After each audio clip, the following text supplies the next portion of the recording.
நம்முடைய பிதாவாகிய தேவனுடைய அன்பும் ஆண்டவராகிய இயேசு கிறிஸ்துவின் கிருபையும் சமாதானமும் உங்கள் அனைவரோடும் கூட என்றென்றைக்கும் இருப்பதாக. தலைப்பு: நான் உன்னை விட்டு விலகுவதும் இல்லை, உன்னை கைவிடுவதும் இல்லை.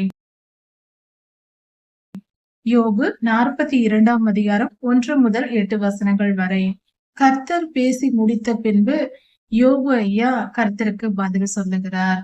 அதாவது, சர்வ வல்லமையுள்ள தேவன் நீர் செய்ய நினைத்தது தடைப்படாது என்று அறிந்திருக்கிறேன். நீர் ஒரு காரியத்தை செய்ய நினைத்தால் அதை நிச்சயம் செய்து முடிப்பீர், அது தடைப்படாது என்று யோபு ஐயா சொல்லுகிறார் கர்த்தரை குறித்து. கர்த்தர் தரிசனத்தில் யோபு ஐயாவுக்கு வெளிப்படுத்தி இருந்திருக்கிறார், உண்மையாக சொல்லியிருப்பார். ஏனென்றால் யோபு புஸ்தகத்தை ஆராய்ந்து பார்க்கும் போது இந்த காரியம் நமக்கு வெளிப்படுகிறது, ஐயா பேசின வார்த்தைகளில் இருந்து. அப்படி கர்த்தர் சொல்லிய காரியங்களை அவர் செய்து முடித்தார். யோபு ஐயா சில பலிகளை செலுத்தி தன் பிள்ளைகளை காத்து கொள்ளலாம், வரும் துன்பத்திலிருந்து தப்பித்துக் கொள்ளலாம் என்று செய்திருக்கலாம். ஆனாலும் கர்த்தர் அவர்களை வரவேண்டிய அந்த அனுமதிக்கிற அந்த சோதனையை அனுமதித்தார். அது யோபு ஐயா செய்தது ஒருவித ஊழியம். யோபு ஐயா தவறு செய்து தண்டனை அனுபவிக்கிறார் என்று யோபு ஐயாவின் நண்பர்கள் பேசினார்கள்.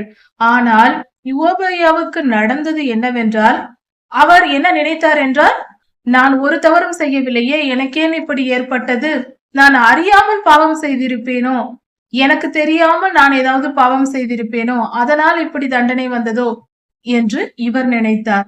மற்றவர்கள் உங்கள் பிள்ளைகள் தவறு செய்தார்கள் அதனால் வந்தது என்றார்கள் நண்பர்கள். அல்லது நீர் ஏதாவது குற்றம் செய்திருக்கிறீர், நீர் அக்கிரமம் செய்திருக்கிறீர், பாவியான மனிதர்களோடு நீர் சேர்ந்திருந்திருக்கிறீர், அதனால்தான் இப்படி வந்தது என்று சிலர் குற்றப்படுத்தினார்கள். ஆனால் உண்மை என்னவென்றால் இது எதுவுமே இல்லை. நமக்கு கர்த்தர் இந்த காரியங்களை எல்லாம் வெளிப்படுத்தும்படியாக கடைசி கால ஆபத்துகள், உபத்திரவங்கள், கர்த்தரிடத்தில் எப்படி பக்தியாய் இருப்பது, எப்படிப்பட்ட சோதனைகள் வரும், நாம் அந்த நிலையில் எப்படி இருக்க வேண்டும் என்று உதாரணமாக வாழும்படியாக கர்த்தர் ஒரு ஊழியமாக இந்த பாடுகளை யோபு ஐயாவுக்கு கொடுத்திருக்கிறார். யோபு ஐயாவுக்கு கர்த்தருடைய நாமம் மகிமைப்படும்படியாக யோபு ஐயா இந்த சோதனையில் அவர் நிலைத்து வெற்றி பெறுவார் என்று தெரிந்துதான் கர்த்தர் இந்த சோதனையை அனுமதித்திருக்கிறார், பொல்லாதவனிடத்தின் மூலமாய், அவன் மூலமாய். ஏனென்றால் அந்த காரியங்கள் நடந்தது, அதை நமக்கு வேத புத்தகத்தில் எழுதி கொடுத்திருக்கிறார். கடைசி கால சந்ததியான நாம் இந்த பிஹெமோத் என்றும் லிவியாதான் என்றும் சொல்லப்படுகிற வலுசர்ப்பத்தின் ஆவி, கள்ளதீர்க்க தரிசன ஆவி மற்றும் அந்தி கிறிஸ்துவின் ஆவி, இவைகளோடு நாம் போராட வேண்டும். அந்த போராட்டம், அதாவது இந்த வேத புத்தகத்தில் சொல்லப்பட்டிருக்கிறது, கள்ளதீர்க்க தரிசன ஆவியோடும் பொல்லாத அந்தி கிறிஸ்துவின் ஆவியோடும், இந்த பொல்லாத ஆவிகளோடு நாம் எப்படி போராடி வெற்றி பெற வேண்டும் என்பதை இந்த அனுபவம், யோபு ஐயாவின் வாழ்க்கையில் ஏற்பட்டிருக்கிற அனுபவம் நமக்கு பாடமாக அமைகிறது. இது ஒரு நமக்கு பாட புத்தகம். இந்த புத்தகத்தை கொடுக்க வேண்டும் என்றால் இந்த யோபு ஐயா இந்த பாடுகளை அனுமதித்து, யோபு ஐயா இந்த பாடுகளை ஏற்றுக்கொண்டு வாழ்ந்து காண்பிக்க வேண்டும். அது அவருக்கு கொடுக்கப்பட்ட ஊழியமாய் இருக்கிறது. அதனால்தான் கர்த்தர் இதை அனுமதித்தார். இதையெல்லாம் கர்த்தர் பேசிய பின்புதான் யோபு ஐயாவுக்கு புரிகிறது. அதனால் அவர் சொல்லுகிறார், நான் அறியாமையினால் அலப்பினேன், நான் ஏதோ உளறினேன் என்று நினைத்துக் கொள்ளும் கர்த்தாவே, நான் உளறிவிட்டேன். என் வேதனை தாங்காமல், என்னுடைய வலி, என்னுடைய வேதனையினாலும் என் துன்ப நேரத்திலும் நான் புலம்பினேன், வேதனைப்பட்டேன். அறிவில்லாமல் என் நண்பர்களும் பேசிவிட்டார்கள், அறிவில்லாமல் அந்தகாரப்படுத்தினார்கள், அதனால் எங்களை மன்னித்து விடும் என்று சொல்லி யோபு ஐயா கர்த்தரிடத்தில் விண்ணப்பம் செய்கிறார். அது மட்டுமல்ல, இங்கு ஒரு மிகப்பெரிய அற்புதமான ஒரு காரியம் நடைபெற்றிருக்கிறது. அதாவது யோபு ஐயா சொல்லுகிறார், இதுவரைக்கும் உம்முடைய குரலை கேட்டேன், இதுவரைக்கும் உம்மை பற்றி கேள்விப்பட்டேன், இப்பொழுதோ என் கண்கள் உம்மை காண்கிறது என்று சொல்லியிருக்கிறார். இதை சொல்லிவிட்டு இதை இப்படியாக யோபு ஐயா பேசிக் கொண்டிருக்கிறார். யோபு ஐயாவுடன் பேசி முடித்த பின்பு கர்த்தர் அங்கிருந்த அந்த 3 நண்பர்களுடனும், தேமானியனாகிய எலிப்பாசும், அவருடைய 2 நண்பர்களுடனும் கூட கர்த்தர் பேசி சொல்லுகிறார், நீங்களும் போய் ஒரே நேரத்தில் யோபையாவுடன் பேசுகிறார். அவர்கள் அருகே இருந்த அந்த 3 நண்பர்கள் பேசிக் கொண்டிருந்த அந்த முதல் 3 பேரையும் பார்த்து சொல்லுகிறார், நீங்கள் தவறாக பேசிவிட்டீர்கள்.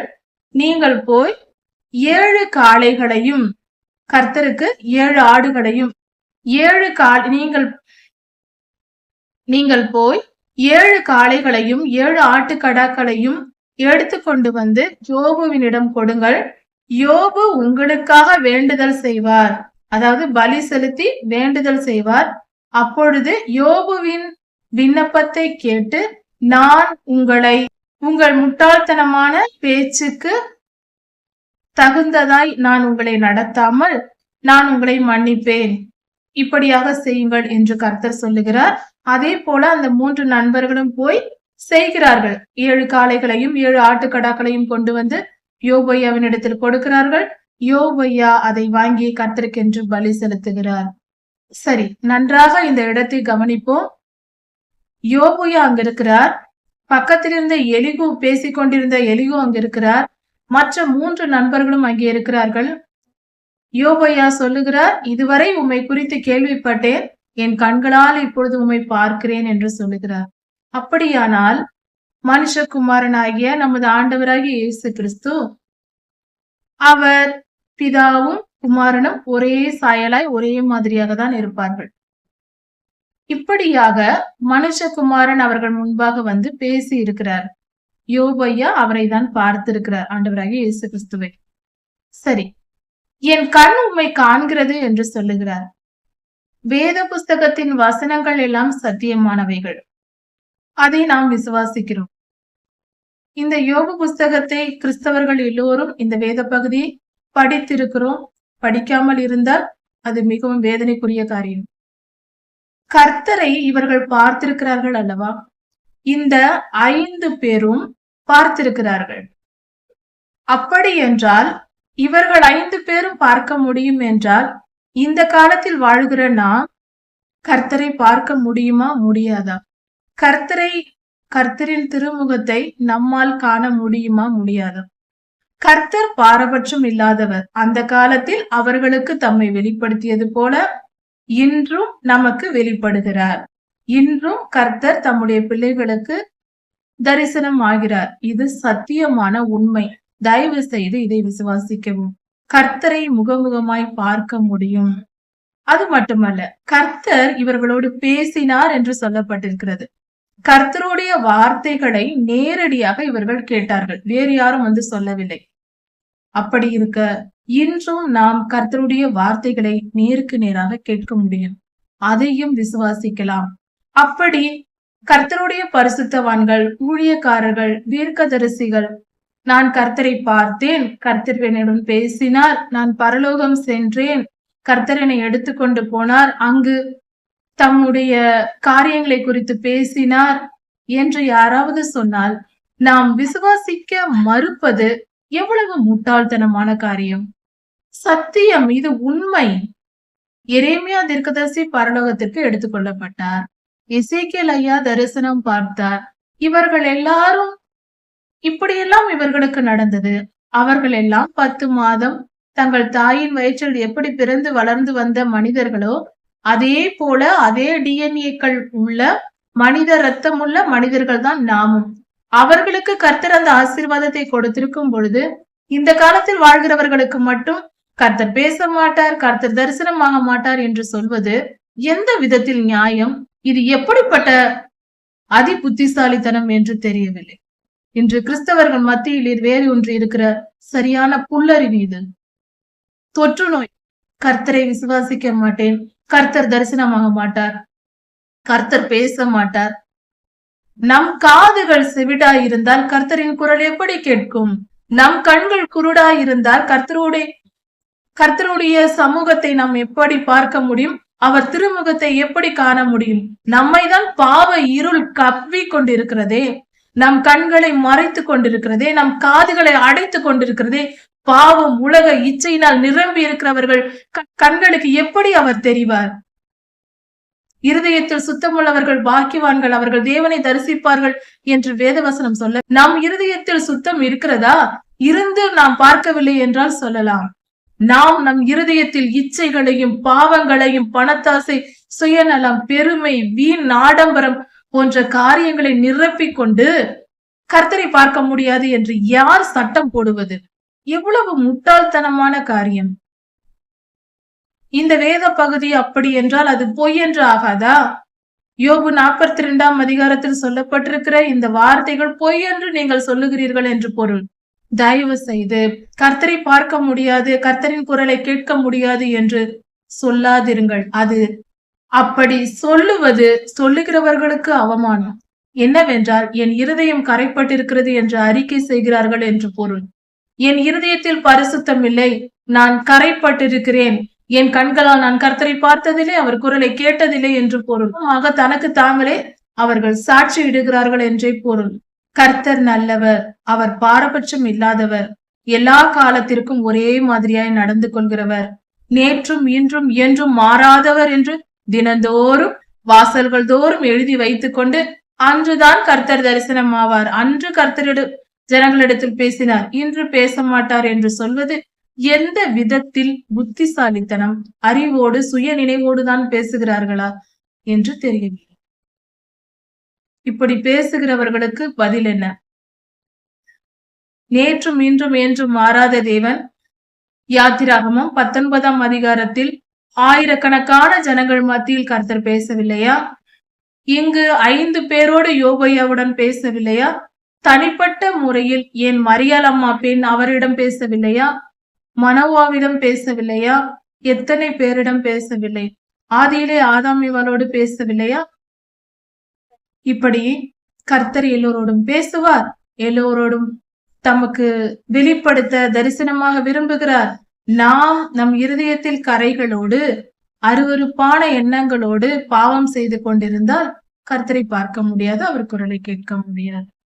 பரிசுத்தவான்கள் யாராவது நான் பார்த்தேன் என்று சொன்னால் விசுவாசியுங்கள். அப்படி நாமும் பரிசுத்தமாக வேண்டும் என்று ஆசைப்பட்டு மனம் திரும்புங்கள். பாவங்களையும் இச்சைகளையும் விட்டு ஒழியுங்கள். அவைகள் நிரந்தரமானவை அல்ல, அவைகள் நம்மை அழித்து விடப்படும். நிரந்தரமான நரகாக்கினைக்கு இழுத்து போகும் கயிறுகள் தான் பாவங்களும் இச்சைகளும் உலக ஆசைகளும் வீண் பெருமைகளும் பதவி அந்தஸ்து பணம் போன்ற காரியங்களும். இவைகள் எல்லாம் நம்மை பாதாளத்திற்கு இழுத்து செல்லும் கயிறுகள் என்பதை மறந்துவிட வேண்டாம். கர்த்தருக்கு பரிசுத்தமாய் வாழ்வதையே விரும்புவோம். கர்த்தருடைய வார்த்தைகளை தினந்தோறும் நாம் தியானித்து கர்த்தருடைய வசனத்தினால் நம்ம இருதயத்தை கழுவி சுத்திகரித்துக் கொள்வோம். அப்பொழுது நாம் பரிசுத்தமாகி கர்த்தரை தரிசிக்க முடியும், கர்த்தருடைய குரலை கேட்க முடியும், நித்திய ஜீவனையும் சென்றடைய முடியும். ஆண்டவராகிய இயேசு கிறிஸ்துவை நான் ஏற்றுக்கொண்டேன் என்று நமக்கு நாமே போய் சொல்லிக் கொண்டு தெரிய வேண்டாம். வேத வசனங்களை விசுவாசிக்க வேண்டும். அது விசுவாசம் என்பது முழுமை அடைய வேண்டும். அதையும் புரிந்து கொள்வோம். கர்த்தருக்கு பயந்து நடப்போம். யோபு 42ஆம் அதிகாரம் 9ஆம் வசனம் முதல்.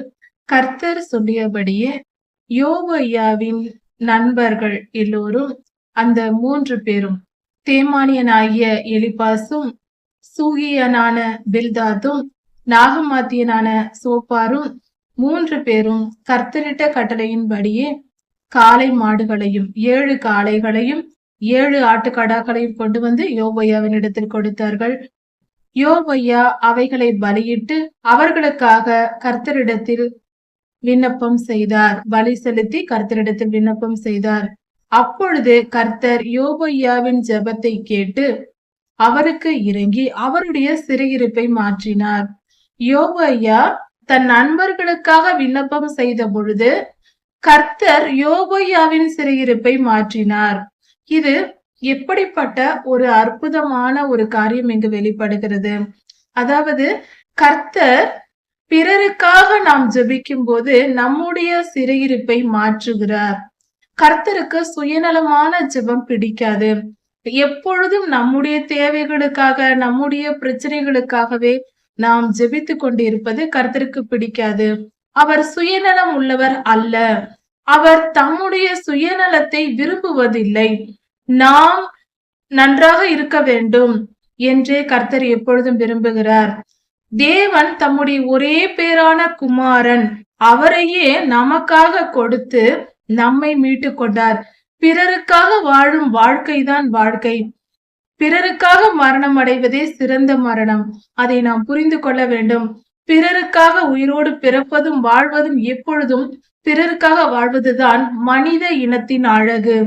நமக்காக நாமே வாழ்வது மிருகங்களின் சுபாவம். மிருகங்கள் தனக்குத்தானே ஆகாரம் தேடிக்கொள்ளும், தனக்குத்தானே வாழ்ந்து முடிக்கும். ஒரு காரியத்தை நன்றாக தெரிந்து கொள்வோம்.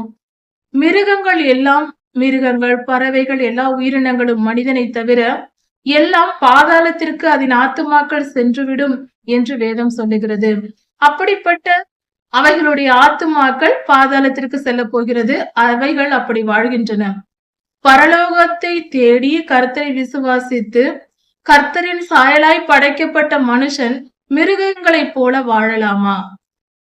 பாதாளத்திற்கு செல்லுகிற ஜீவராசிகளைப் போல அவைகளை பார்த்து கற்றுக்கொண்டு வாழ்வது என்பது எவ்வளவு பெரிய மிக மிக கேவலமான ஒரு வாழ்க்கை முறை அல்லவா?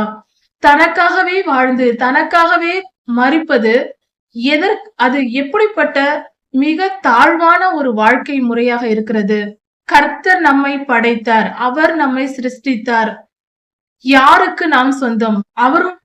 நாம் அவருக்கு சொந்தமானவர்கள். அவருடைய பொருள்கள் அவருக்கு சொந்தமானவை. அவருடைய விருப்பப்படி இருப்பதுதான் சரியான முறை. நம் வீட்டில் ஒரு பொருள் வாங்குகிறோம், ஒரு ஃப்ரிட்ஜ் வாங்குகிறோம் என்றால் அதை எந்த இடத்தில் வைக்க வேண்டும் என்பதை நாமே முடிவு செய்கிறோம். அவைகளாக போய் உட்கார்ந்து கொள்வதில்லை. ஃப்ரிட்ஜ் ஒரு இடத்திலும், வாஷிங் மிஷின் ஒரு இடத்திலும், கிரைண்டர் ஒரு இடத்திலும் போய் அதாக உட்கார்ந்து கொள்வதில்லை. ஒரு லைட் வாங்குகிறோம், அதை இங்குதான் பொருத்த வேண்டும் என்று பொருத்துகிறோம். அதை தானாக போய் எங்கேயும் தன் விருப்பப்படி போய் உட்கார்ந்து கொள்வதில்லை. அப்படி செய்தால் நம் நிலை என்ன ஆகும் என்று யோசித்து பார்ப்போம். ஒரு வேலை, ஒரு ஃப்ரிட்ஜ், நான் இன்று வேலை செய்ய மாட்டேன், உங்கள் விருப்பப்படி நான் எதற்கு செய்ய வேண்டும் என்றால் என்ன ஆகும் நிலை? வாஷிங் மிஷின் மாறி மாறி சுத்தும். சில நேரம் வேலை செய்யாமல் அப்படியே இருந்தால் நமக்கு எவ்வளவு எரிச்சல் வரும். அதை தூக்கி எறியதான் நினைப்புமே தவிர அதை வைத்திருக்க விரும்ப மாட்டோம். இப்படிதான் வாழ்க்கையும். நன்றாக புரிந்து கொள்வோம். நாம் கர்த்தரால் சிருஷ்டிக்கப்பட்டவர்கள். அண்ட சராசரமும் அவருடையது. அதில் உள்ள பொருள்கள் எல்லாம் அவருடையது. அவர் படைத்த பொருள்களில் ஒன்றுதான் நாமும். அதனால் நாமும் அவருடையவர்களே. அவருடைய சித்தத்தின்படி, அவருடைய விருப்பத்தின்படி நம் வாழ்க்கை அமைவதே மிக சரியான முறை. அதுவே நீதியாய் இருக்கிறது. அப்படி இருக்க நாம் கர்த்தரின் விருப்பப்படி நாம் வாழ வேண்டும். கர்த்தர் என்ன விரும்புகிறார்? மற்றவர்களுக்காக நீ தியாகத்தோடு வாழ் என்று சொல்லுகிறார். அவர் அப்படி வாழ்ந்தும் நமக்கு காண்பித்து போயிருக்கிறார். அப்படியானால் சுயநலம் இல்லாமல் நாம் பரமண்டல ஜெபத்திலேயே சொல்லப்பட்டிருக்கிறது. கர்த்தருடைய ஜெபத்தில் அன்றன்றுள்ள அப்பத்தை எங்களுக்கு இன்று தாரும், நாளைக்கு தேவையான ஆகாரத்தையும் எனக்கு இன்றே கொடுத்து விடும், அடுத்த தலைமுறைக்கு தேவையான பணத்தையும் எனக்கு இப்பொழுதே கொடும், என் பேர பிள்ளைகளுக்கு தேவையான சொத்து சுகங்களையும் நான் இப்பொழுதே சேர்த்து வைப்பேன் என்று சேர்த்து வைக்கவா சொன்னார்? அன்றன்றுள்ள அப்பத்தை எனக்கு தாரும் என்றே ஜெபிக்க சொல்லியிருக்கிறார். இன்றைய ஆகாரம் எனக்கு கிடைக்க வேண்டும் என்றே கர்த்தரிடத்தில் நாம் ஜெபிக்க வேண்டும். நாளைக்கு, அடுத்த வருடம், அடுத்த சந்ததி, அதற்கடுத்த சந்ததி என்று சொத்து சேர்த்து வைத்துக் கொண்டிருக்க சொல்லவில்லை. நம்முடைய தேவைகளுக்கு மிச்சமாய் இருப்பதை பிறருக்கு கொடுப்போம். சந்தோஷமாக வாழ்வோம். வாழ்க்கை என்பது ஒரு முறைதான். சிறு பிரயாயத்தில் தனக்காகவே படிக்க வேண்டும், வேலை செய்ய வேண்டும் என்று வாழ்ந்து பின்பு திருமணமாகி பிள்ளைகள் எல்லாம் பிறந்தவுடன் பிள்ளைகளுக்காக பணம் சேர்த்து வைப்பது, சொத்து சேர்த்து வைப்பது என்று செய்வது. அந்த பிள்ளைகள் வளர்ந்த பின்பு அந்த தாய் தகப்பனை தூக்கி எறிந்து விட்டு மதிக்காமல் அவர்களை துன்புறுத்தி அவர்களை காயப்படுத்தி போகும் பொழுது, ஐயோ என் பிள்ளை இப்படி செய்து விட்டதே, என் வாழ்க்கையெல்லாம் வீணாகி விட்டதே என்று புலம்புவது எதற்கு? நாம் சுயநலமாய் வாழ்ந்தால், நாம் நம்முடைய பிள்ளைகளை விக்கிரகமாக்கினால், நம்முடைய பிள்ளைகள் தான் வாழ்க்கை என்று நாம் வாழ்ந்தால் அந்த பிள்ளைகளை நாம் விக்கிரகமாக்குகிறோம் என்று பொருள். அப்படியானால் அந்த பிள்ளைகளுக்குள் பொல்லாத ஆவிகள் நுழைவதற்கு நாமே வாசல் திறந்து வைக்கிறோம். அப்படி நாம் செய்யும் போது பொல்லாத ஆவிகள் அவைகளுக்குள் நுழைந்து அவைகள் நம்மை துன்புறுத்தும். நிச்சயம் இது நடக்கும். நாம் கர்த்தருக்கு நம் வாழ்க்கையில் முதலிடம் கொடுத்து கர்த்தருக்கு கீழ்ப்படிந்து நாம் வாழ்ந்தால், நாம் விக்கிரக ஆராதனை செய்யவில்லை, நம் பிள்ளைகளை பிள்ளைகளாக பார்த்தால் போதுமானது. பெற்றோர்களை பெற்றோர்களாக மட்டும் பார்ப்போம், மனைவியை மனைவியாக மட்டும் பார்ப்போம், தெய்வமாக்க வேண்டாம். கணவரையும் கணவராக மட்டும் நடத்தினால் போதும். கணவருக்கு தெய்வ அந்தஸ்தை கொடுக்க கூடாது. இதை நன்றாக புரிந்து கொள்ள வேண்டும். தெய்வம் தெய்வம்தான், உறவுகள் உறவுகள் தான். அதை சரியான இடத்தில் அதை எங்கெங்கு எந்தெந்த ஸ்தானத்தில் நம் இருதயத்தில் வைக்க வேண்டுமோ அந்தந்த இடத்தில் வைக்க வேண்டும். முதலிடமாக நம்முடைய உச்சந்தலையில் கர்த்தரையே நாம் சுமந்திருக்க வேண்டும். அதை புரிந்து கொள்வோம். இப்படி வாழ்கிறவர்கள் தங்கள் வாழ்க்கையை சரியாக வாழ்ந்து சமாதானமாக வாழ முடியும். இப்படியாக யோபு ஐயா ஜெபித்த பின்பு கர்த்தர் யோபு ஐயாவின் சிறையிருப்பை மாற்றினார். அப்படி என்றால் அவருடைய சரீர பாடுகள் எல்லாம் நீங்கியது. அதன் பின்பாக யோபு ஐயாவின் சகோதரர்கள் சகோதரிகள் உறவினர்கள் எல்லோரும் தேடி வந்தார்கள். ஐயாவை பார்த்து அவரோடு பேசி சமாதானம் சொல்லி அவர்கள் தங்களுடைய நகைகளை கொடுத்து, ஒவ்வொருவரும் ஒவ்வொரு நகைகளை கொடுத்தாராம். செயின் ஒருவர் கொடுத்திருப்பார்கள், கைகளில் போட்டுக் கொள்வது. அந்த காலத்தில் என்னென்ன நகைகள் இருந்ததோ அவைகளில் ஒவ்வொன்றை கொடுத்தார்கள். அவருக்கு தேவையான பொருளாதாரத்தை அடிப்படை உதவிகளை செய்தார்கள். இப்படியாக யோபு ஐயாவுக்கு எல்லோரும் வந்து செய்தார்கள். அதன் பின்பு அவர் பெருகினார். அவர் இழந்த கர்த்தருக்காக அவர் இழந்த சொத்துகள், பொருள்கள், உயிரினங்கள் எல்லாவற்றையும் அவர் திரும்பி கொடுத்தார். கர்த்தர் 10 பிள்ளைகளுக்கு பதிலாக மீண்டும் 10 பிள்ளைகளை கர்த்தர் கொடுத்தார். அவர் இழந்த சொத்துக்களை இரண்டத்தனையாய் திருப்பி திருப்பி கொடுத்தார். அப்படி என்றால் கர்த்தர் எவ்வளவு பெரிய ஆசீர்வாதத்தை கொடுத்திருக்கலாம் அவருக்கு. அதன் பின்பாக இந்த சோதனைகள் எல்லாம் நடந்து முடிந்த பின்பாக 140 வருடம் ஆயுளை கர்த்தர் கொடுத்திருக்கிறார். ஒரு மனிதனின் ஆயுள் என்பது வேதத்தின்படி 70 அல்லது 80. இரண்டத்தனையாய் பொன் பொருள் மட்டும் கொடுக்கவில்லை, ஆடு மாடுகள் ஒட்டகங்கள் எல்லாவற்றையும் இரண்டத்தனையாய் கொடுத்தார். எல்லாவற்றையும் கர்த்தர் இரண்டத்தனையாய் கொடுத்தார். 140 வருடங்கள் உயிரோடு இருந்து அதன் பின்பு பெற்ற பிள்ளைகளிடத்தில் 4 தலைமுறைகளை யோபு ஐயா பார்த்தார். நெடுநாள் இருந்து பூரண ஆயுசோடு அவர் மரித்தார். இப்படி கர்த்தர் எல்லா ஆசீர்வாதங்களையும் கொடுத்து இரண்டத்தனையாய் கொடுத்தார். யோபு ஐயாவுக்கு 7 மகன்களையும் அதே போல 3 பெண்களையும் கொடுத்தார். அந்த 3 பெண்களும் உலக அழகிகளாக கர்த்தர் கொடுத்தார். எவ்வளவு பெரிய ஆசீர்வாதம் இது! முதல் பெண்ணுக்கு எமிமாள் என்றும், 2ஆம் பெண்ணுக்கு கெத்சியால் என்றும், 3ஆம் பெண்ணுக்கு கெரேனோபிக் என்ற பெயரும் யோபு ஐயா வைத்தார். இப்படி கர்த்தரிடத்தில் ஆசீர்வாதத்தை பெற்ற மனிதனாக யோபு ஐயா நெடுநாள் வாழ்ந்தார். நம்முடைய சோதனை காலத்தையும், இவர் பட்ட சோதனை காலம் எவ்வளவு நாள் இருக்கும், எவ்வளவு கஷ்ட காலம் இருக்கும் என்று சொல்ல முடியவில்லை. சரியாக தெரியவில்லை என்றாலும் சுமார் ஒரு வருடம் இருக்கலாம் என்று கூட நினைக்கலாம். அல்லது 1 மாதம் இருக்கலாம். ஏனென்றால் நண்பர்கள் வருகிறார்கள், பேசுகிறார்கள், அதற்குள் எல்லாம் முடிகிறது. ஒருவேளை ஒரு 40 நாட்கள். ஏனென்றால் சோதனை காலம் என்பது 40 வருடம், 40 என்ற எண் வேதத்தில் பொதுவாக உள்ளது. ஆண்டவராகிய இயேசு கிறிஸ்து 40 நாள் சோதிக்கப்பட்டார். இஸ்ரவேலர்கள் 40 நாள் சோதனைக்குட்பட்டே வனாந்திர பயணத்தில் 40 வருடங்கள் சோதனைக்குட்பட்டு வனாந்திர பயணத்தில் வந்தார்கள். இப்படியாக பார்க்கும்போது யோபு ஐயா ஒரு 40 நாள் சோதனையை அனுபவித்திருக்கலாம் என்று தோன்றுகிறது. தனி மனிதன் என்று சொல்லும் போது 40 நாள். இஸ்ரவேலர் ஒரு ஜனமாய் ஒரு கூட்டமாய் இருந்ததினால் அவர்களுக்கு 40 வருடம் கர்த்தர் அனுமதித்திருக்கிறார் என்றும் கூறலாம். இப்படியாக அந்த நாட்கள் முடிந்த பின்பு 140 வருடம் அவர் வாழ்ந்திருக்கிறார். சந்தோஷமாக, நிறைவாக தன் பிள்ளைகளையும், பிள்ளைகளுடைய பிள்ளைகள், பிள்ளைகளுடைய பிள்ளைகள், பிள்ளைகளுடைய பிள்ளைகள் 4 தலைமுறைகளை பார்த்து மகிழ்ந்து நிறைவாய் வாழ்ந்து முடித்து அவர் ஊழியத்தை செய்து முடித்தார். பழைய ஏற்பாட்டு கால பரிசுத்தவான்கள் எல்லாம் அவர்கள் செய்த ஊழியம் என்பது நாம் இப்பொழுது ஊர் ஊராக சென்று பல விதங்களில் ஊழியம் செய்கிறோம். அது போல அந்த காலத்தில் அவர்கள் வாழ்ந்த வாழ்க்கையே ஊழியம்தான். ஏனென்றால் அவர்கள் வாழ்ந்து காண்பித்தார்கள். அதை எடுத்து கர்த்தர் நமக்கு எழுதி கொடுத்தார். ஆவியானவர், அன்பின் ஆவியானவர் நமக்கு எழுதி கொடுத்திருக்கிறார். அதை படித்து புரிந்து நம் வாழ்க்கையை நாம் சீர்படுத்திக் கொள்கிறோம். இதிலிருந்து அவர்களுடைய ஊழியம் என்னவென்று, அவர்கள் ஆயிரக்கணக்கான கோடிக்கணக்கான மக்களுக்கு அவர்கள் ஊழியம் செய்திருக்கிறார்கள். யோபு ஐயாவின் வாழ்க்கை, அவர் அனுபவித்த துன்பங்கள் கோடிக்கணக்கான மக்களுக்கு அவர் ஊழியம் செய்திருக்கிறார். அதனால்தான் அவர்கள் பரலோகத்தில் நமக்கு முன்பாக போய் காத்திருக்கிறார்கள். இப்படியாக அவருடைய வாழ்க்கை முடிந்தது. யோபு ஐயாவின் சரித்திரம் இதோடு முடிகிறது. நாம் நன்றாக புரிந்து கொள்வோம். வாழ்க்கை என்பது வாழ்வதற்கு தான்.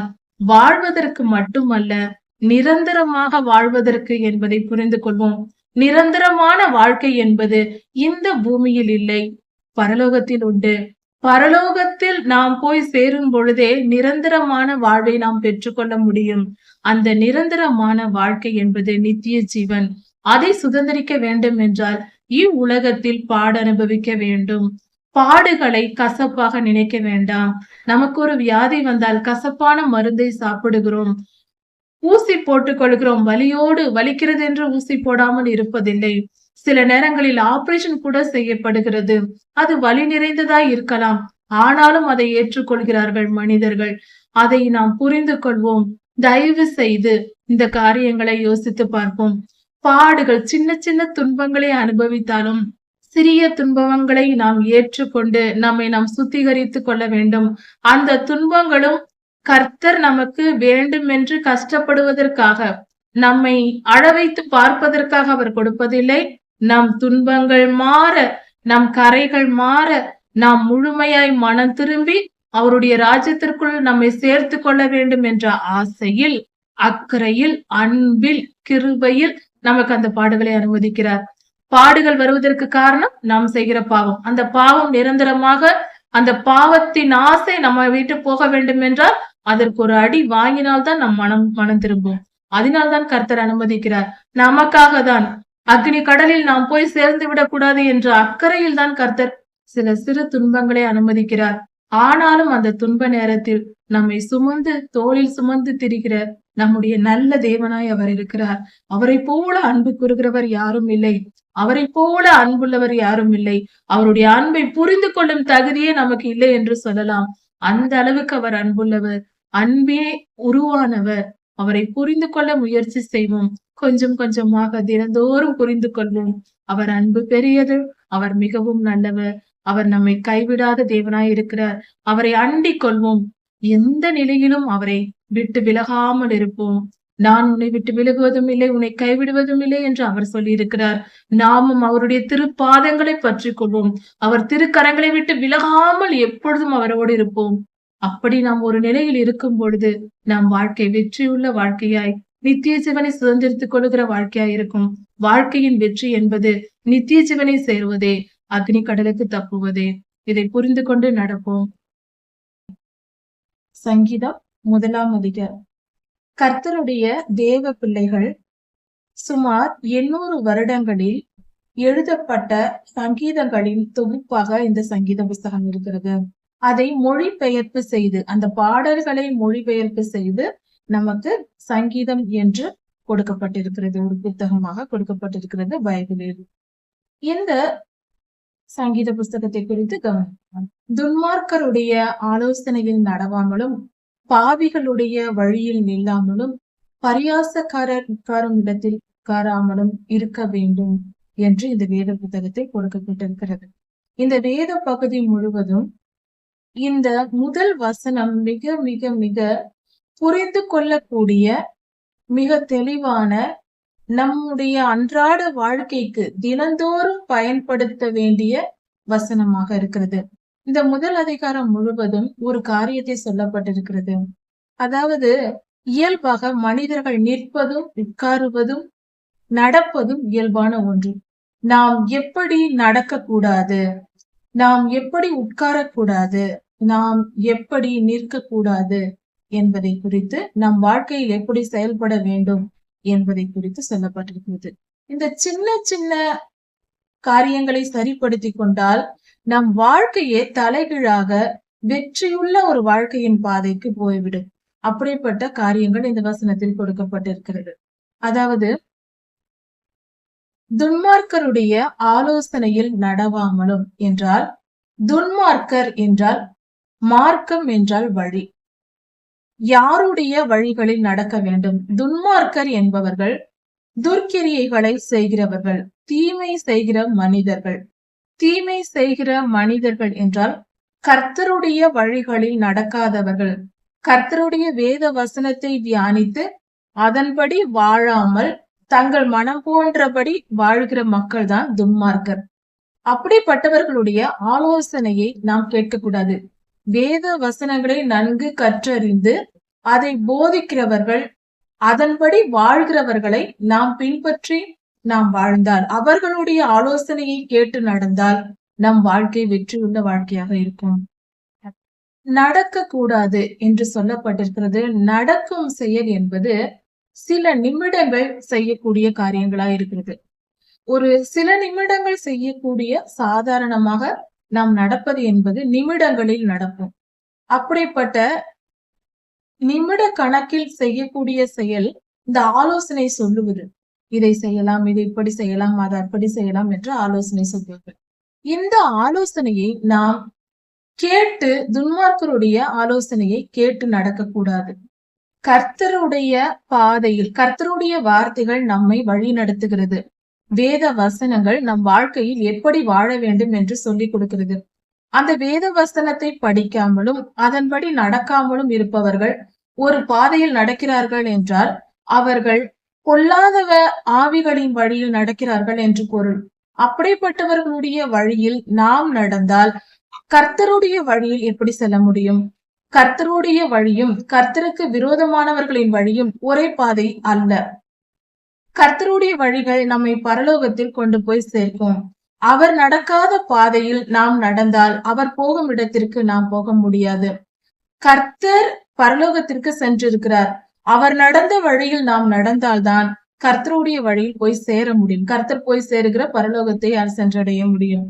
கர்த்தர் போகாத பாதையில் அடுத்தவர் துன்மார்க்கர் ஆலோசனையில் நாம் நடந்தால் அவர்கள் எந்த வழியில் போகிறார்களோ அதை தான் நமக்கு கற்றுக் கொடுப்பார்கள். அதனால் நாம் நரகத்திற்கு, அவர்கள் போகிற நரகத்திற்கு தான் நாமும் போக வேண்டி வரும். அதனால் துன்மார்க்கருடைய ஆலோசனையை நாம் கேட்கக்கூடாது. நடப்பதை பற்றி சொல்லப்பட்டிருக்கிறது. அடுத்தது, பாவிகளுடைய வழியில் நில்லாமலும். ஏன் பாவிகள் வழியில் நிற்க கூடாது என்று சொல்லி இருக்கிறது என்றால், பாவிகள் நின்று துன்மார்க்கர் ஆலோசனை சொல்வார்கள், போய்விடுவார்கள். அது நடக்கக்கூடிய ஒரு காரியம். பாவிகள் நின்று பாவம் செய்வார்கள். எந்தவித பாவமும் அவர்களுடைய அந்த பாவத்தில் நிலைத்திருந்து செய்வார்கள். ஒரு பாவம் திடீரென்று வந்து திடீரென்று போய்விடாது. அது கொஞ்சம் கொஞ்சமாக வளரும். அந்த பாவம் கொஞ்சம் கொஞ்சமாக அவர்களுக்குள் நுழைந்து அது வளர்ந்து கொண்டே இருக்கும். பாவ எண்ணங்கள் முதலில் சிறிய அளவாக தோன்றி அது வளர்ந்து நீடித்து வளர்ந்து நிலையாய் நின்று அவர்கள் பெரும் பாவத்தை செய்ய தொடங்குவார்கள். அப்படி பாவம் செய்கிறவர்கள் மத்தியில் நாம் இருந்தால் அவர்களோடு சேர்ந்திருக்கும் பொழுது அந்த பாவம் நம்மையும் பாதிக்கும். நாமும் பாவிகளாய் மாறிவிடுவோம் என்பதே உண்மை. அதனால் பாவிகளுடைய வழியில் நில்லாதே என்றே கர்த்தர் சொல்லியிருக்கிறார். பாவிகள் அங்கு நிற்கிறார்கள் என்றால் அந்த இடத்தில் கூட நாம் இருக்கக்கூடாது.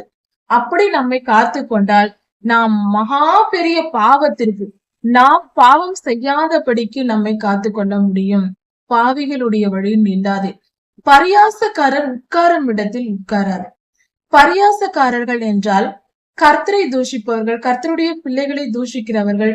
அப்படிப்பட்டவர்கள் உட்காரும் இடத்தில் கூட நாம் உட்காரக்கூடாது. அப்படி நாம் உட்கார்ந்தால் அவர்களுடைய சுபாவம் நமக்கும் வந்து அதை கேட்டுக்கொண்டே இருக்கும்போது, அந்த பரியாச சொற்களை கேட்டு கேட்டு பழகிவிட்டால் அது சந்தோஷம் கொடுப்பது போல இருக்கும். பரியாசம் செய்வது என்றால் கிண்டல் செய்வது.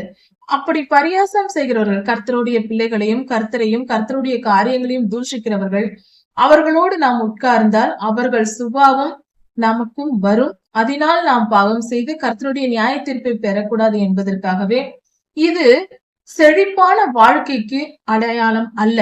துன்மார்க்கருடைய ஆலோசனையில் நடப்பதோ, பாவிகளுடைய வழியில் நிற்பதோ, பரியாசக்காரர் உட்காரும் இடத்தில் உட்கார்ந்தாலோ நாம் பாவம் செய்வோம், துன்மார்க்கராய் மாறுவோம், கர்த்தருக்கு பிரியமில்லாத காரியங்களை செய்து கர்த்தரின் கோபத்திற்கு ஆளாவும். அதனால் நாம் பரலோகத்திற்கு செல்ல முடியாது. நம் வாழ்நாளை அப்படி கழிக்க கூடாது. சரி, இப்படி எல்லாம் செய்யக்கூடாது என்றால் யாரோடு சேர வேண்டும், என்ன செய்ய வேண்டும்? அப்படி என்றால் நான் என்னதான் செய்வது? யாருடனும் பேசக்கூடாதா? எல்லாரும் என்னை சுற்றி துன்மார்க்கராய் இருக்கிறார்கள். கர்த்தரை சேவிக்காமல் கர்த்தரை முழு இருதயத்தோடு தேடுகிற நண்பர்கள் இருந்தால் அவர்களோடு சேர்ந்து பழகலாம், இருக்கலாம். அப்படி ஒரு சூழ்நிலை இல்லை என்றால் தனித்திருப்பதே மிக மிக மிக நல்லது. மிகவும் நல்லது தனித்திருப்பதே. எப்பொழுதும் யாருடனாக சேர்ந்து கொண்டு அரட்டை எடுத்துக் கொண்டிருந்தால் அப்படிப்பட்டவர்கள் வாழ்க்கையில் எதையும் சாதிக்க முடியாது. தங்கள் வாழ்நாளை பரிசுத்தமாய் காத்துக்கொள்ளவும் முடியாது. மனிதர்கள் ஒன்று சேர்ந்து பொல்லாத மனிதர்களோடு கூட சேர்ந்தால் நாமும் பொல்லாதவர்களாய் மாறி பாவம் செய்து அநியாயமாய் அழிந்து போக வேண்டியதுதான். அதனால் தயவு செய்து தனியாக இருப்பதே நல்லது. நாம் தனிமையா இருக்கிறோம் என்றால் நாம் அப்படி நினைத்துக் கொள்கிறோம். ஆனால் ஒருபோதும் தனிமையா இருப்பதில்லை. நாம் தனிமையாய் இருக்கும் பொழுது நம்முடன் கூட பரிசுத்த ஆவியானவர் வந்து நம்மோடு பேசுவார். தேவ தூதர்களை அனுப்புவார் கர்த்தர். பரிசுத்தவான்களை அனுப்புவார். நம் கண்களுக்கு தெரியாமல் இருக்கலாம். நம் மனதில் பரிசுத்த எண்ணங்கள் தோன்றுவதற்கு வாய்ப்பாக அமையும். நாம் தனித்திருந்தால்தான் கர்த்தர் செயல்படுவார் நம்முடன் கூட. அவர் நம்மோடு பேச தொடங்குவார், நம்மோடு பழக தொடங்குவார். நாம் எப்பொழுதும் மற்றவர்களோடு அரட்டை அடித்துக் கொண்டிருந்தால் கர்த்தர் வந்து கட்டாயப்படுத்தி நம்முடைய கயிறு போட்டெல்லாம் இழுக்க மாட்டார். அதை புரிந்து கொண்டு நாம் நடக்க வேண்டும். அதனால் எப்பொழுதும் நாம் தனிமையாய் இருந்து, உலக பிரகாரமாக நாம் தனிமையா இருந்தாலும் நிச்சயமாக நாம் தனிமையா இருப்பதில்லை. கர்த்தருடைய ஆவியானவரோடு கூட நாம் எப்பொழுதும் இருக்கும் பொழுது அதற்கு வேற வேலையே இல்லை. இரவும் பகலும் கர்த்தருடைய வேதத்தில் தியானமாய் இருக்க வேண்டும். அப்படி என்றால் என்ன செய்ய வேண்டும்? கர்த்தருடைய வேத வசனங்களை தியானித்துக் கொண்டு இருக்க வேண்டும். வேத வசனங்கள் தான் நம்மை சுமக்கிற பூமியாய் இருக்கிறது. அதாவது பூமி மனிதனை சுமப்பது போல வேத வசனங்கள் நம் ஆவியை சுமக்கிறது. வேத வசனங்களை நாம் தியானிக்க தியானிக்க நம் ஆவி பலப்படுகிறது, நம் ஆத்மா சுத்திகரிக்கப்படுகிறது. கர்த்தருடைய ஆவியானவர் தண்ணீரை போல நமக்குள் வந்து நம் ஆத்மாவை கழுவுவார். ஆத்மா என்பது நம் குணாதிசயங்கள் அடங்கிய ஒரு இடமா இருக்கிறது. பார்ப்பதற்கு நம்மை போலவே இருக்கும். ஆனால் அதில் தான் குணங்கள் இருக்கிறது. நம்முடைய தனித்தன்மையான குணங்கள், ஒவ்வொரு மனிதனுக்கும் தனித்தன்மையான குணங்கள் உண்டு. அந்த குணங்கள் அடங்கி இருக்கிற இடம் ஆத்மா. அது நம்முடைய பரம்பரையின் மூலமாகவும் நம்முடைய சமுதாயத்தின் மூலமாகவும் அதில் கரைகள் இருக்கும், துர்குணங்கள் ஒட்டி இருக்கும். அதையெல்லாம் சுத்திகரிக்க நாம் வேதத்தை தியானிக்கும் பொழுது அந்த வார்த்தையாகிய தேவன், பிதாவாகிய தேவன் வார்த்தையாகி அந்த வார்த்தை நமக்குள் பரிசுத்த ஆவியானவராய் உள்ளே வந்து அந்த ஆத்மாவை சுத்திகரித்து அந்த டிஎன்ஏ கோடிங், தவறான கோடிங்கை எல்லாம் சரிப்படுத்தி அதில் இருக்கிற தவறான எழுத்துக்களை எடுத்து போட்டு சரியான எழுத்துக்களை போட்டு சரிப்படுத்துவார். அதற்கு நாம் செய்ய வேண்டியது இரவும் பகலும் கர்த்தருடைய வேதத்தில் தியானமாய் இருக்க வேண்டும். அதை புரிந்து கொள்வோம். கர்த்தருடைய வேத வசனங்களை நாம் தியானித்து அப்படி பரிசுத்தமாய் நம்மை காத்து கொண்டால் நமக்கு என்ன நடக்கும் என்றால், அப்படிப்பட்டவர்கள் நீர்க்கால்கள் ஓரமாய் நடப்பட்ட இலை உதிராதிருக்கிற மரத்தை போல் இருப்பார்கள். அப்படி என்றால் நீர்க்கால்கள் என்றால் வாய்க்கால்கள், தண்ணீர் எப்பொழுதும் ஓடிக்கொண்டிருக்கிற ஆற்றின் அருகில், ஆறு குளங்கள் போன்ற அவற்றின் அருகில் இருக்கிற மரங்கள் எப்பொழுதும் செழிப்பாய் இருக்கும், இலை உதிராத மரங்களாய் இருக்கும். அப்படி என்றால் இலைகள் பழுப்பதற்கு வேலையே இருக்காது. எப்பொழுதும் தண்ணீர் ஓடிக்கொண்டே அதன் வேரில் இருப்பதினால் அது எப்பொழுதும் பார்ப்பதற்கு செழிப்பாகவே இருக்கும். இலை இல்லாமல் அது வெறும் மரமாக இருப்பதை நம்மால் பார்க்கவே முடியாது. ஆனால் வறண்ட பிரதேசங்களில் இருக்கிற மரங்களை பார்த்தால் அது மழை காலங்களில் செழிப்பாய் இருக்கும். கோடை காலம் வந்தால் அந்த இலையெல்லாம் உதிர்த்து விட்டு மொட்டையாக இருக்கும். வெறும் மரம் மட்டும் இருக்கும், இலைகள் எதுவுமே இருக்காது. அப்படிப்பட்ட நிலை இருக்கும். அப்படிப்பட்ட நிலை நமக்கு வராது. வேத தியானத்தில் நாம் இருக்கும் பொழுது நாம் எப்பொழுதும் செழிப்பாய் இருப்போம். எப்பொழுதும் செழிப்பு என்றால் நமக்கு ஒரு குறையும் வராது, பணப்பற்றாக்குறை வராது, எந்த குறைவுகளும் இல்லாமல் மற்றவர்கள் பார்த்து பொறாமைப்படும்படியாக அப்படிப்பட்ட ஒரு நிலையை நிச்சயம் கர்த்தர் தருவார். இது வாழ்க்கையின் உண்மையான அனுபவம். இது கர்த்தர் நமக்கு கொடுத்திருக்கிற வாக்கு தத்தம். அவர் சொல்லிவிட்டார், அவ்வளவுதான், அது நடந்து விட்டாயிற்று. நாம் செய்ய வேண்டியது கர்த்தர் காட்டிய வழிபடி நடக்க வேண்டியது. இரவும் பகலும் அவருடைய வேதத்தில் நாம் தியானமாய் இருக்க வேண்டும். இரவும் பகலும் கர்த்தருடைய வேதத்தில் தியானமாய் இருந்து நாம் எந்த காரியத்தை செய்தாலும் அது செய்வதெல்லாம் வாய்க்கும் என்று கர்த்தர் சொல்லுகிறார். நாம் எதை செய்தாலும் அது நடக்கும். எந்த முயற்சி செய்தாலும் அதன் வெற்றியே நாம் காண்போம். இப்படியாக கர்த்தருடைய ஆசீர்வாதத்தை நம்மால் பெற்றுக்கொள்ள முடியும். நாம் எப்பொழுதும் ஆசைப்படுவோம் நாம் என்ன செய்ய வேண்டும் என்று. உபாகமம் 28ஆம் அதிகாரம் முழுவதும் இந்த இறை குறித்து சொல்லப்பட்டிருக்கிறது. அதாவது கர்த்தருடைய கற்பனைகளின் கட்டளைகளையும் கை கொண்டு நடக்கிறவர்களுக்கு எல்லாம் அவர்கள் செய்கிற காரியங்கள் எல்லாம் வாய்க்கும் என்றும் இரவும் பகலும் கர்த்தருடைய வேதத்தில் நாம் தியானமாய் இருக்க வேண்டும். இதுவே வெற்றிக்கு வழி. கர்த்தருடைய பிள்ளைகள் சன்மார்க்கர் இப்படி செய்வார்கள். இரவும் பகலும் கர்த்தருடைய வேதத்தில் தியானமாய் இருப்பார்கள். அதனால் இந்த ஆசீர்வாதத்தை பெற்றுக் கொள்வார்கள். ஆனால் துன்மார்க்கர் அவர்கள் காற்று பறக்கடிக்கும் பதரை போல் ஆவார்கள். அவர்கள் பதர் ஒரு சிறு காற்று வந்தால் போதும், பதரானது பறந்து போகும். அந்த தானியத்தின் விளையாத தானியம், பிஞ்சு தானியம் காற்று அடித்தால் போதும் பதராய் ஓடி போகும். அது போல நடக்கும். துன்மார்க்கர் அப்படி அழிந்து போவார்கள். அவர்கள் நிலைத்திருக்க மாட்டார்கள். கர்த்தருடைய களஞ்சியத்தில் வந்து சேர மாட்டார்கள் என்பது இதன் பொருளா இருக்கிறது. பரலோகத்தை அடைய முடியாதவர்கள் என்பது. நியாய தீர்ப்பு நாள் கர்த்தர் கொண்டு வரும் பொழுது துன்மார்க்கர் அதில் நிலைத்திருக்க மாட்டார்கள். நியாய தீர்ப்பு நாள் வந்தால் அவர்களை அழித்து விடும். 3 விதமான பட்டயங்களை கர்த்தர் வைத்திருக்கிறார். மனிதன் பாவம் செய்யும் பொழுது கர்த்தர் இப்படிப்பட்டவைகளை அனுமதிப்பார். அதில் இந்த துன்மார்க்கர் அழிக்கப்பட்டு போவார்கள் என்று வேதம் தெளிவாக சொல்லுகிறது. துன்மார்க்கர் நியாய தீர்ப்பில் நிலைத்திருக்க மாட்டார்கள். நியாய தீர்ப்பு முடிந்ததும் இறந்து விடுவார்கள். அதில் கர்த்தர் அழித்து போடுவார் என்பதை பொருள். பாவிகள் நீதிமான்களில் சபையில் இருக்க மாட்டார்கள். அவர்களால் இருக்க முடியாது. பாவிகளாய் இருப்பவர்கள் நல்லவர்கள் போல் நடித்துக் கொண்டு நிலைத்திருக்க முடியாது. நீதிமான்களுடைய சபையில் வந்து நிற்க முடியாது. நீதிமான்களின் சபை என்பது பரலோகத்தில் நாம் எல்லோரும் கர்த்தருடைய பிள்ளைகள் ஒன்று கூடும் இடத்தில் பாவம் செய்தவர்கள் அங்கு வந்து நிற்க முடியாது. கர்த்தர் எல்லாவற்றையும் ஏற்றுக்கொள்ள மாட்டார் என்பது இதன் பொருள். பாவிகளுக்கு அங்கு இடம் இல்லை. அவர்கள் வழிகளில் நடந்தால் நமக்கும் அங்கு இடம் இல்லை. நீதிமான்களின் வழியை கர்த்தர் அறிந்திருக்கிறார். நீதிமான்கள் என்ன செய்கிறார்கள், அவர்கள் எப்படி போவார்கள், எந்த சூழ்நிலையில் எப்படி நடந்து கொள்வார்கள் என்பதெல்லாம் கர்த்தர் அறிந்து வைத்திருக்கிறார். யோபு ஒரு குற்றமும் சொல்ல மாட்டார் என்பதை அறிந்திருந்தே அந்த பொல்லாதவனை அனுப்பினார். போய் பார், உன்னால் ஆனதை பார் என்று அனுப்பினார். நான் உன்னை விட்டு விலகுவதும் இல்லை, உன்னை கைவிடுவதும் இல்லை என்று சொன்ன தேவன் நம்மோடு கூட இருந்து நம்மை பாதுகாக்கிற தேவனாய் இருக்கிறார். அவர் கூட இருக்கிறார். அவருடைய வார்த்தையும் நம்மோடு இருக்கிறது.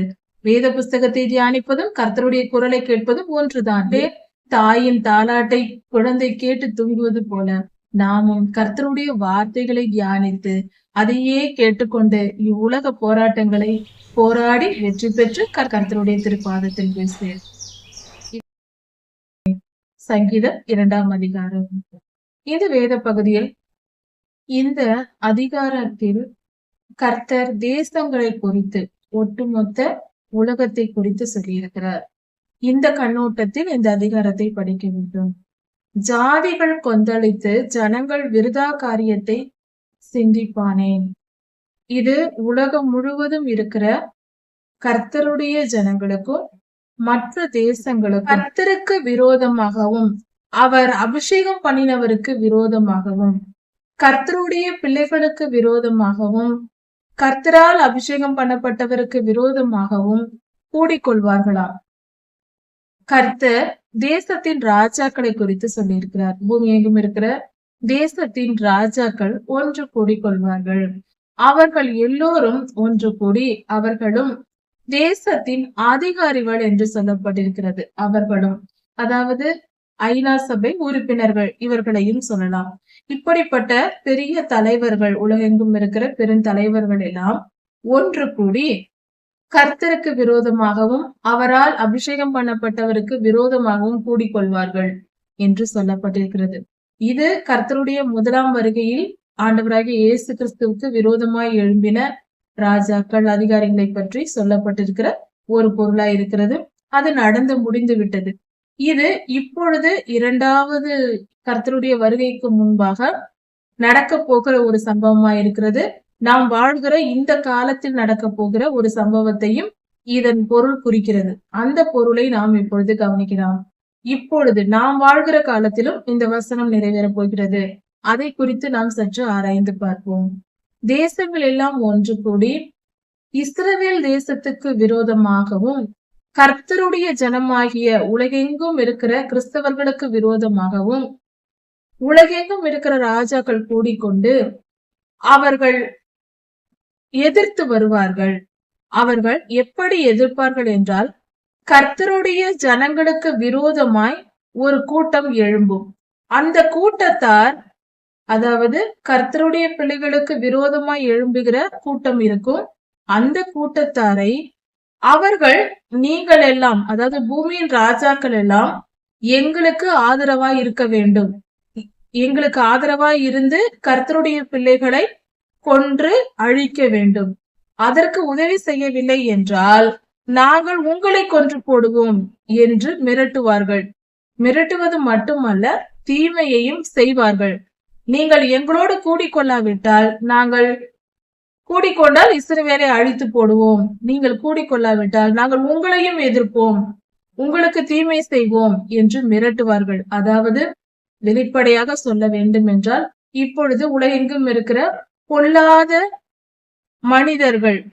மனிதர்கள் அதிகமாக வன்முறையில் ஈடுபடுகிறவர்கள் தேசமெங்கும் கூட்டம் கூட்டமாக எழும்புகிறார்கள். அப்படிப்பட்ட கூட்டங்கள் எழும்பி தேசங்களை மிரட்டும். நீங்கள் எங்களுக்கு உதவி செய்யவில்லை என்றால் நாங்கள் உங்களை அழித்து விடுவோம் என்று இப்படி மிரட்டி தேசத்தின் ராஜாக்களை ஒன்று கூட்டிக் கொள்ளும். இவைகள் எல்லாம் ஒன்று கூடி கர்த்தருடைய பிள்ளைகளுக்கு விரோதமாய் எழும்பும். கர்த்தருடைய ஜனத்துக்கு விரோதமாய் எழும்பி அழிக்க முற்படும். அந்த நேரத்தில் கர்த்தர் இவர்களுடைய செயல்கள், இவர்களுடைய திட்டங்கள், அதாவது பூமியின் ராஜாக்கள் எல்லோரும் இப்படி கூட்டங்கள் மிரட்டும் பொழுது அந்த தேசத்தின் ராஜாக்கள் என்ன நினைப்பார்கள் என்றால், அவர்கள் கட்டுகளை நாம் அவிழ்த்து விடுவோம், அப்பொழுது நம்முடைய கயிறுகள் எரிந்து போடலாம் என்று சொல்வார்களாம். அப்படி என்றால் தீயவர்கள் செயல்படாமல் இருக்கும்படியாக சட்ட திட்டங்கள் போடப்பட்டிருக்கிறது. எல்லா தேசங்களிலும் வன்முறையை ஒடுக்க சட்ட திட்டங்கள் இருக்கிறது. இவைகளை எல்லாம் பூமியின் ராஜாக்கள் தளர்த்தி விடுவார்கள். அந்த சட்டங்களை எடுத்து விடுவார்கள். தேசத்தின் பாதுகாப்பை விட தொல்லையினால் அதை அவிழ்த்து விட்டு விடுவார்கள். இப்படி நடக்கும் பொழுது நாம் தப்பித்துக் கொள்ளலாம் என்று தேசத்தின் ராஜாக்கள் செய்வார்கள். கர்த்தருடைய பிள்ளைகளுக்கு விரோதமாய் எழும்புகிறவர்கள். இப்படி இவர்கள் கூடிக்கொண்டிருப்பதை பார்த்து கர்த்தருடைய பிள்ளைகளின் எதிரிகளை பார்த்து கர்த்தர் நகைப்பார், அவர் சிரிப்பார் என்று சொல்லப்பட்டிருக்கிறது. ஆண்டவர் அவர்களை இகழுவார் என்று சொல்லப்பட்டிருக்கிறது. அவர்களை கேவலமாக கர்த்தர் நினைப்பார். நீங்களெல்லாம் என் பிள்ளைகளுக்கு துன்பத்தை கொடுக்க போகிறீர்களா என்று கர்த்தர் அவர்களை பேசுவார். அப்படி ஒரு எண்ணம் அதில் சொல்லப்பட்டிருக்கிறது. இப்படி இவர்கள் செய்வதை பார்த்து கர்த்தர் கோபம் கொண்டு அவர்களோடு பேசி உக்கிரத்தோடே அவர்களை கலங்க பண்ணுவார். அவர்களுக்கு கலக்கம் வரும். கர்த்தர் செய்கிற காரியங்கள், கர்த்தர் கோபப்படும் போது என்ன நடக்கும்? ஒன்று கொலை நோய் வரும், அல்லது பட்டயம், தேசங்களுக்குள் சண்டை வரும், இல்லை என்றால் பஞ்சம் வரும். இப்படி எதையாவது ஒன்றை கொடுத்து கர்த்தர் கலங்க பண்ணுவார். அப்பொழுது தேசத்தின் ராஜாக்களும் அதிகாரிகளும் மிரண்டு விழுவார்கள். இப்பொழுதும் தேசம் எங்கும் இந்த கொரோனா வந்த பொழுது தவித்து மிகவும் பாடுபட்டது பொது ஜனங்கள் மட்டுமல்ல, அரசியல்வாதிகளும் ஒவ்வொரு தேசத்தின் தலைவர்களும் தவித்து போனார்கள். எப்படி ஜனங்களை காப்பாற்றுவது என்று மிகவும் போராட்டத்துடன் துடியாய் துடித்து போராடியவர்கள் அநேகம் பேர். ஏன் நடந்தது? அவர்களை கலங்க பண்ணியது யார்? கர்த்தரே. கர்த்தர் எல்லா ராஜாக்களுக்கும் ராஜாதி ராஜா. அதை அறிந்து கொள்ள வேண்டும். கர்த்தருக்கு பயப்படுகிற பயம் நம்மை காப்பாற்றும். அவர் சர்வலோகாதிபதி. அவருடைய அருமையை புரிந்து நடக்க வேண்டும். அவருக்கு விரோதமாக வாலாட்டக்கூடாது. என்னுடைய பரிசுத்த பர்வதமாகிய சீயோன் மீதில் நான் என்னுடைய குமாரனை அபிஷேகம் பண்ணி வைத்தேன். நமது ஆண்டவராகிய இயேசு கிறிஸ்துவை கர்த்தர் அபிஷேகம் பண்ணி வைத்திருக்கிறார். பிதாவாகிய தேவன் மனுஷகுமாரனாய் அவதரித்து வந்ததை தான் இது குறிப்பிடுகிறது. பிதாவாகிய தேவன் சொல்லுகிறார், நீர் என்னுடைய குமாரன், இன்று உம்மை நான் ஜனிப்பித்தேன் என்று. இப்படியாக கர்த்தர் இந்த பூமிக்கு மனுஷகுமாரனை கொடுத்ததையும், அவர் இனி இரண்டாம் வருகையிலும் நமக்கெல்லாம் ராஜாதி ராஜாவாய் அரசாள போகிறதையும் இந்த காரியங்கள் குறிப்பிடுகிறது. பிதாவாகிய தேவன் குமாரனிடத்தில் சொல்லுகிறார், இப்பொழுது என்னிடத்தில் கேளும், நான் தேசங்களை உமக்கு கொடுப்பேன். நீர் இருப்பு கோலால் அவைகளை ஆளுகை செய்யலாம்.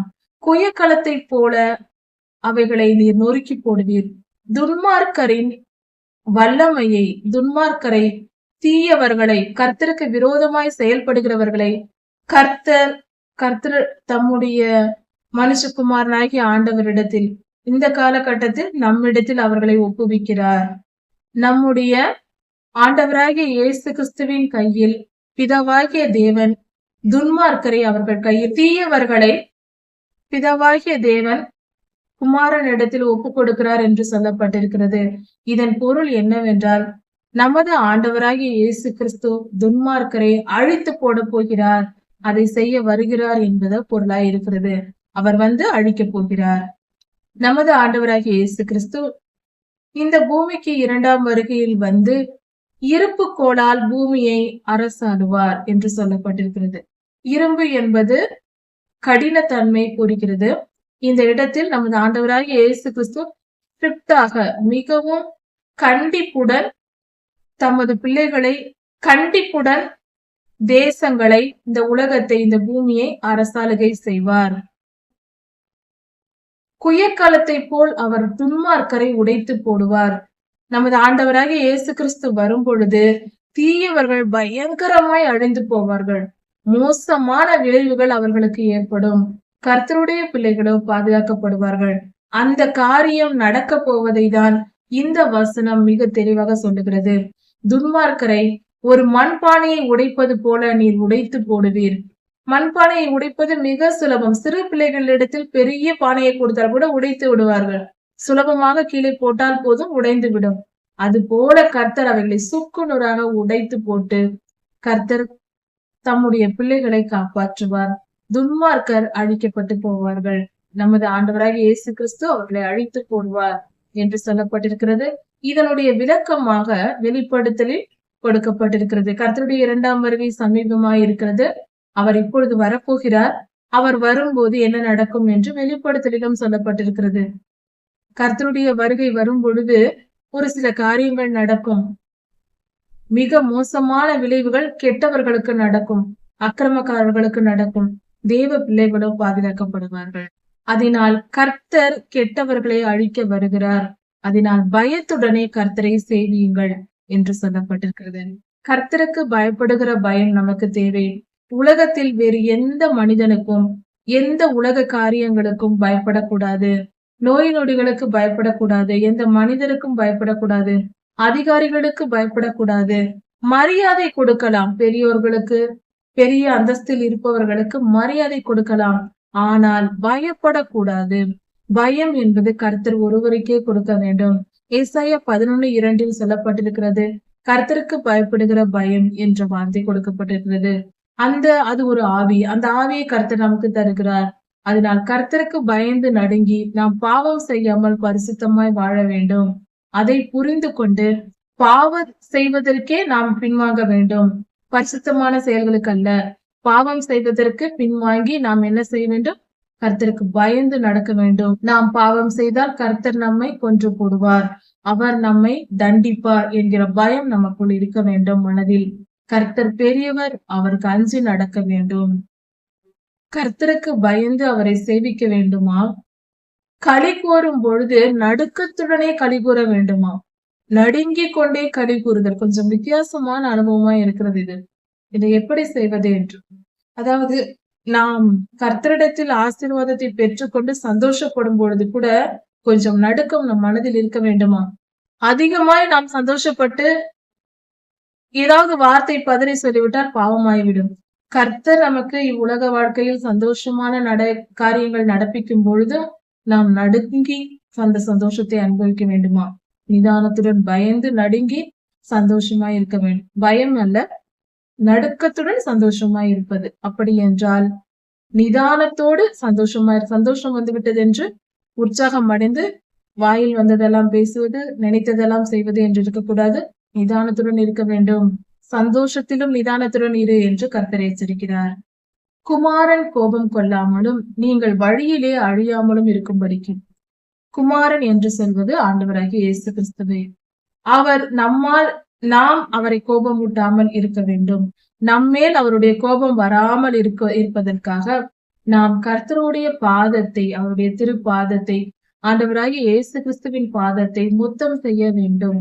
அப்படி என்றால் அவருக்கு கீழ்ப்படிந்து அடங்கி அவருடைய வழிகளில் நடந்து அவரை அண்டிக் கொண்டு எப்பொழுதும் அவர் கட்டளைகளை கேட்டு நடக்க ஆயத்தமாய் இருக்க வேண்டும். நாம் அப்படி இருக்கும்போது கர்த்தருடைய கோபம், ஆண்டவராகிய இயேசு கிறிஸ்துவின் கோபம் நம் மேல் வராது. நம்மை நாம் காத்து கொள்ளலாம். தீமை எதுவும் நமக்கு வராது, பாடுகள் வராது. எல்லாவற்றிலிருந்தும் ஆண்டவர் நம்மை காத்து கொள்வார். நாம் நம்மை காப்பாற்றிக் கொள்ளும்படியாக பொல்லாத பாதாளத்திற்கு செல்லாதபடிக்கு நம்மை காத்து கொள்ளும்படியாக எப்பொழுதும் கர்த்தருடைய வார்த்தையை கேட்பதற்கும் அதன்படி நடப்பதற்கும் ஆயத்தமாய் இருக்க வேண்டும். நம் மனம் அதற்கு வாஞ்சையாய் இருக்க வேண்டும். ஆசையோடு கர்த்தருடைய கட்டளையை கேட்க வேண்டும். அதை தியானித்து கற்றுக்கொள்ள வேண்டும். அதன்படி நடக்க வேண்டும். மிகவும் மனதார ஆசையோடு கர்த்தருடைய வழிகளில் நடக்க வேண்டும்.